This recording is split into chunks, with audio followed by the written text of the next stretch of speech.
means the world to have you here right now, and everything that you did also, and that you're doing. You're so strong. I just want to say thank you so much. Of course, President Biden, Vice President Harris, Governor Richardson. I mean, the list goes on to everybody that was a part of this. WNBA, WNBPA, Wasserman, my agent who's here as well. A lot of long hours. You, of course, my wife. I mean, come on now. Like, I couldn't have did it without her. A round of applause for my wife, honestly. She had the hardest job, honestly. Thank you so much for being there for me. Like, oh yeah. You the one. We could just get into it. Love started taking some questions, so you just keep it moving along like it's post-game. Hello. Hi. Welcome home. So good to see you. You too. What resilience has been required for you to be sitting up here today? How have you found the resilience personally to be here with us? I'm no stranger to hard times. So. See, you cry, then you made me cry. Just digging deep, honestly. You're going to be faced with adversities throughout your life. This was a pretty big one, but I just kind of relied on my hard work, getting through it. I know this sounds so small, but dying in practice, and just hard workouts. You find a way to just grind it out. Just put your head down and just keep going. Just keep moving forward. You can never stand still, and that was my thing. Just never be still. Never get too focused on the now. Just looking forward to what's to come.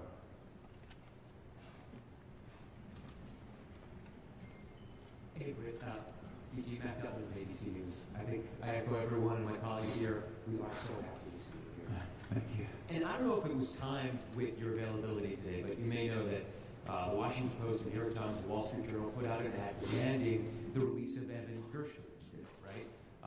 So during your detention, were you aware of all of the efforts on your behalf, of the hashtag WeAreBG, and what message would you send to Evan and Paul William today?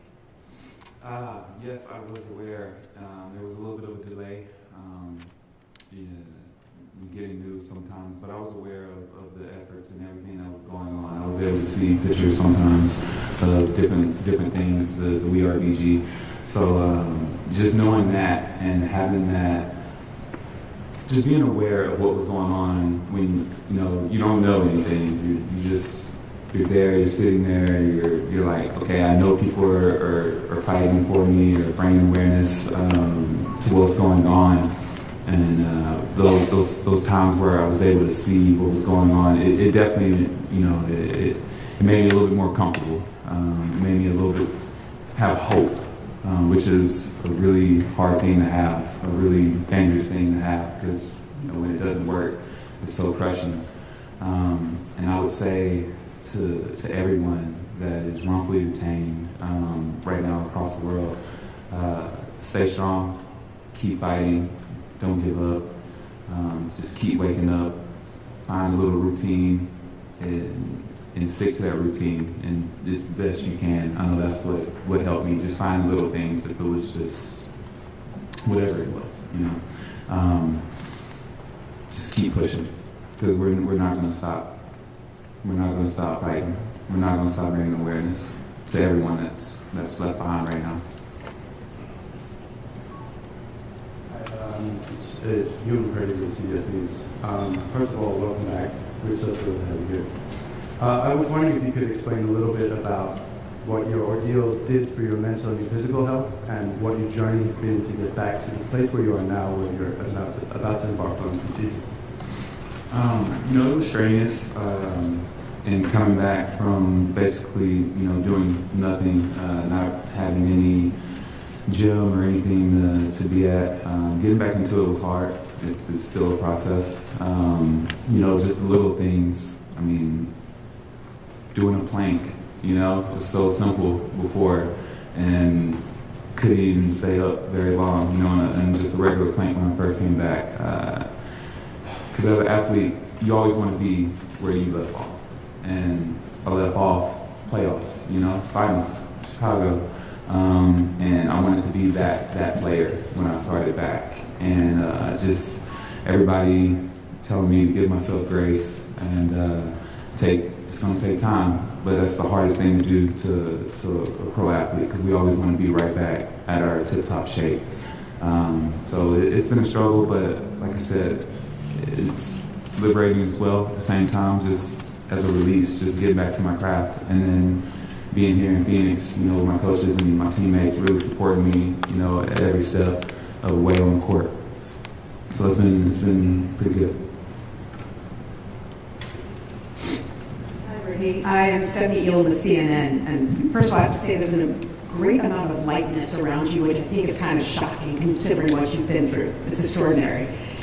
I'm curious if the desire to play overseas in the off-season is a need or a want, and if that is something that needs to be addressed, and if it is a need, what do you think needs to be addressed about it? Well, I can say for me, I'm never going overseas to play again unless I'm representing my country at the Olympics. If I make that team, that would be the only time I would leave the U.S. soil, and that's just to represent the USA. I'll say this, the whole reason a lot of us go over, is the pay gap. A lot of us go over there to make an income to support our families, to support ourselves. So I don't knock any player that wants to go overseas and make a little bit extra money. I'm hoping that our league continues to grow, and with as many people in here right now covering this, I hope you continue, like I said, to cover our league, bring exposure to us. I hope a lot of these companies start to invest in our craft, because as you'll see this season, if you haven't watched before, we have a really good craft in ourselves in the WNBA. And it's a shame that we have to leave our families for holidays. I mean, you're missing everything being away. But at the same time, as much as I would love to, pay my light bill for the love of the game, I can't, So I think that's probably one of the biggest reasons people are still going overseas. And that's why I was there, So hopefully that changes, though. PG, Lena Washington, 12 News, welcome back. So good to see you. We've seen you out around town at the MLK Day March, the WM Phoenix Open, the recently Suns game. What did that feel like for you, and how did just walking around town change from maybe 2 years ago? Walking around town is a little bit different, a little bit different now. But it felt good just being back, just being on U.S. soil, especially being back here in the Valley, made this my home. And it was really warming. I had nothing but love, being out and about, and just trying to get back to just being normal, just being able to walk out the door and go see and do things. So it's been amazing. All the things that I really couldn't do either. Because I was overseas playing, so I got to do a couple of those things here recently, which was really nice, actually.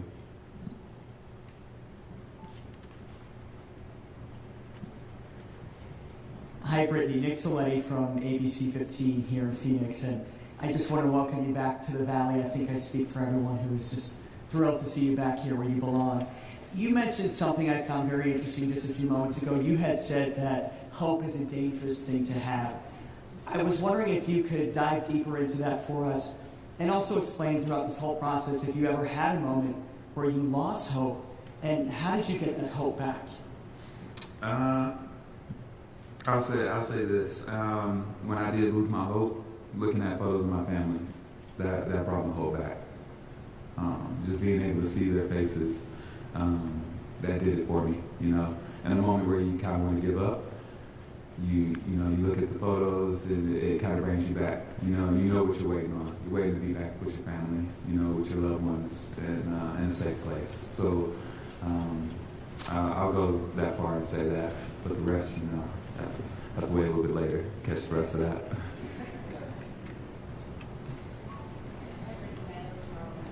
Welcome back. Thank you. Entering this season, how did your mindset change as a person and athlete given all you've gone through?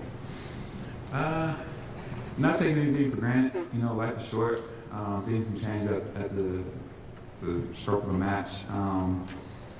So going into this season, just appreciating everything. I mean, you know, the things that I always say, you know, appreciate every moment, you know, don't take it for granted. But it's so true. Once something like this happens to you, like when people say that, it hits home. Like it hits closer to you. So just taking it all in. I mean, just walking in to the arena one day I had a workout here, and they had, you know, Mercury all around and everything, and it was just such a surreal moment. No one was in there. I was the first one to walk on the court, and it hit me hard, you know. So just looking forward to all those moments. Just walking in on the first home game, the grind, you know, the sweat, blood. Hopefully not too much blood, because that means injuries. So hopefully not too much of that. But just taking all that in, you know, I missed it. Like I would have rather been doing a 2-a-days, you know. Coach, don't get any ideas. But I would have rather been in a 2-a-day dying, and you know, than to be where I was. So just looking forward to being back to that.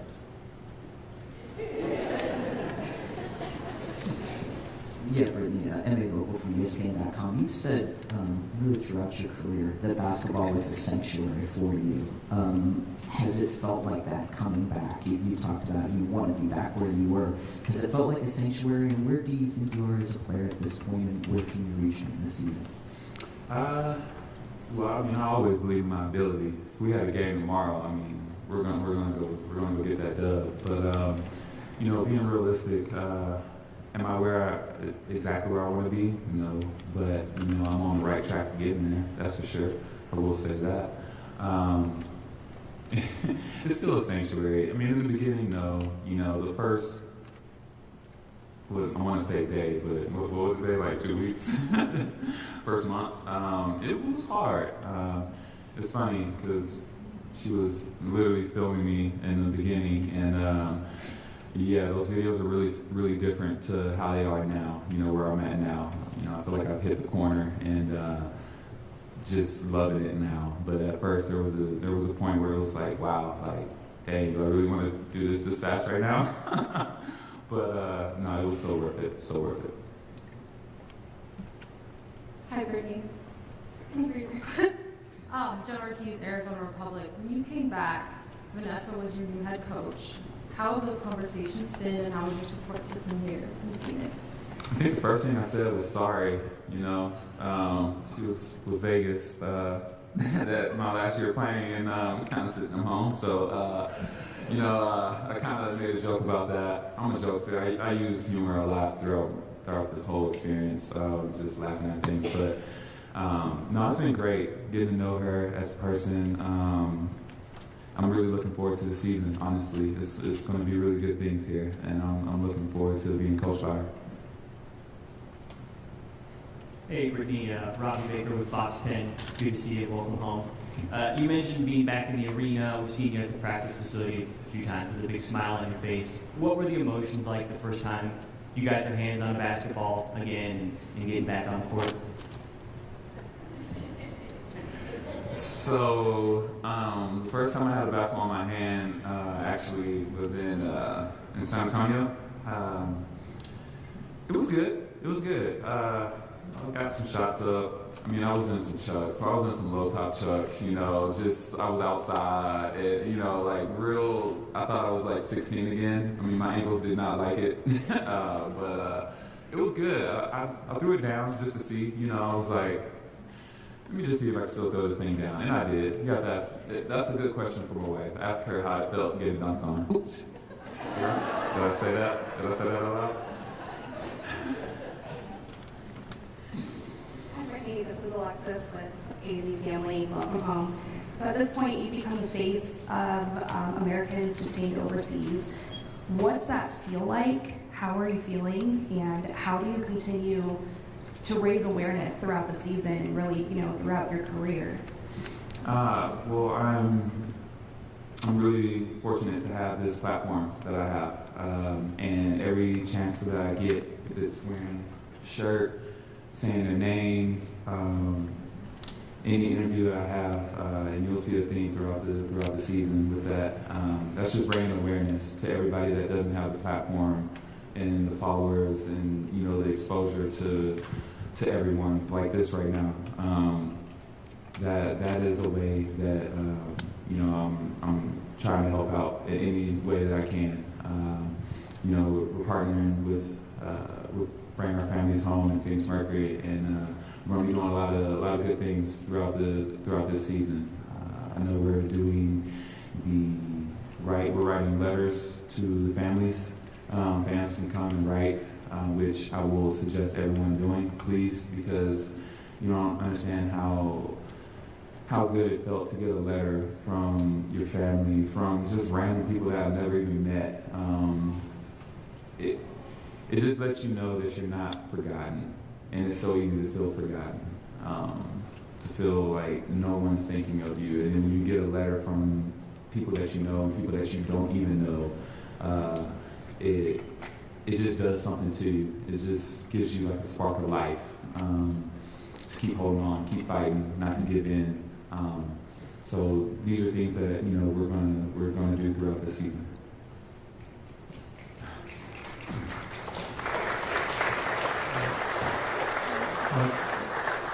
Good morning, Brittney. I'm Bill Roden from ESPN Landscape. It was really great to see you. It was good to know the prayers have been answered. The question, you've always represented so much throughout your entire career about access and, being able to do stuff. And I hate to put one more thing on your plate, but there are a number of states who are aggressively moving to prevent transgender athletes playing. And I was wondering, again, I hate to put one more thing on your plate, but in terms of on your radar, where is that, you're going to have a tremendous platform, but where is that going to be on your radar in terms of advocating for, athletes, all athletes, transgender athletes to be able to play? Oh, I mean, that ranks high on the list of things that I'll be fighting for and speaking up against. Everyone deserves the right to play. Everyone deserves the right to come here, sit in these seats, and feel safe, and not feel like there's a threat or they can't be who they are, or like it's just all eyes on them. So I think it's a crime, honestly, to separate someone for any reason. So I definitely will be speaking up against that legislation and those laws that are trying to be passed, for sure.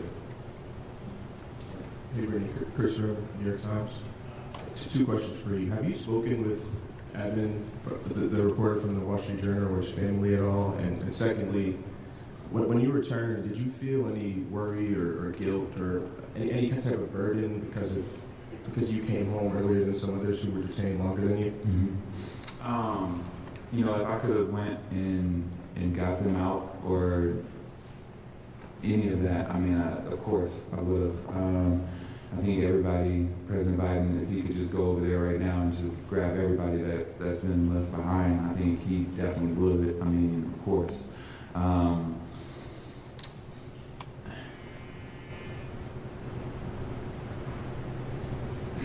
It's hard. It's hard. I come from a military family. My dad, Vietnam, 68, 69 Marine. So, I have that mindset, no man left behind. No man, no woman, no one left behind. So, it hurts. It hurts because no one should be in those conditions. Like, hands down, no one should be in any of the conditions that I went through or they're going through. So, I hope that everyone continues to bring awareness and fight to bring home everyone.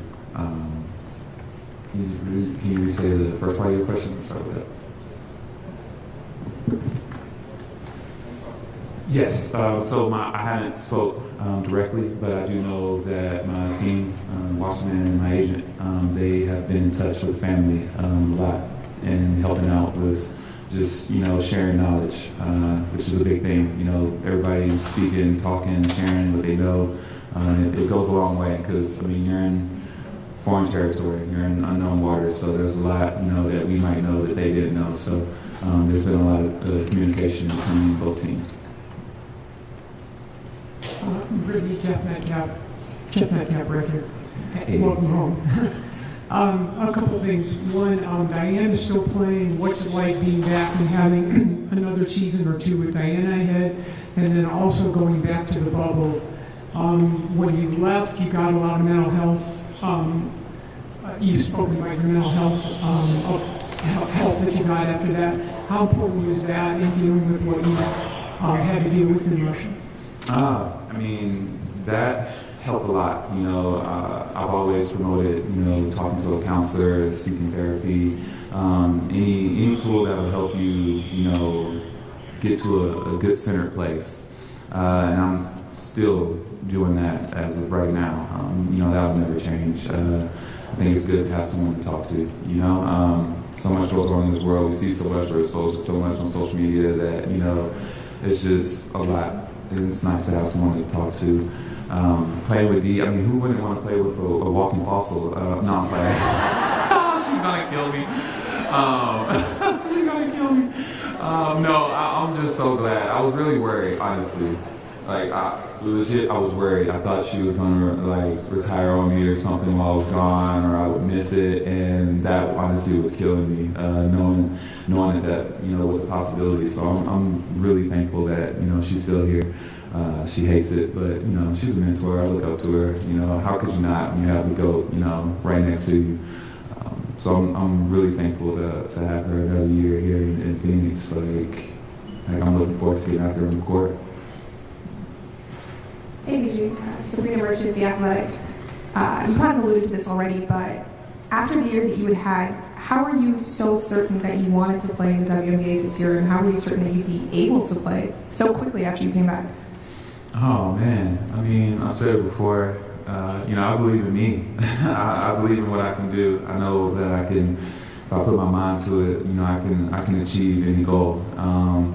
And not trying to sound big-headed, but I just really, I bet on me, and I have all the resources here to help me get to that point where I can play. And it was no question to be back in the WNBA, back in Phoenix and playing. We have time for two more questions.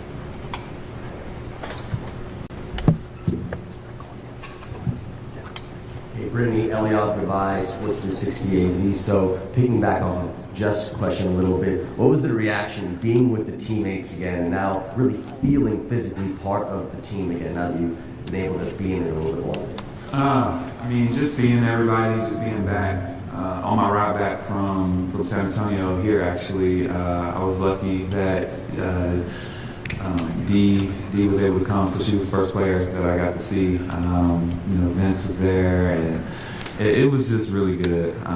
Just seeing them, it was like a relief. It was once, I've said it before, it's hard to really realize it's happening. It's like I'm really here. This is really my teammates here. So it was just liberating. It was so great to be on that plane, riding back with her, and then seeing everybody at the gym. It was crazy, man. It was such a good feeling. Hi, Brittney. I'm Cindy from USA Today. What did it feel like, first when you were gone, but also when you came home, to have not only the WNBA community rally around you, but also the LGBTQ community fight for you and support you? Like I said, just seeing everybody backing me and supporting me, supporting my family. I heard about the standing ovation my wife got when she came to a game. Just little things like that. All-star, with the league. Just knowing that everyone was going above and beyond, people that I never even met, going back for me and supporting me. it really shows how much you've kind of impacted, or you've touched so many different people in a different way. So I was just abundant of joy, honestly, I would say. Thank you so much, Brittney. Thank you, everybody.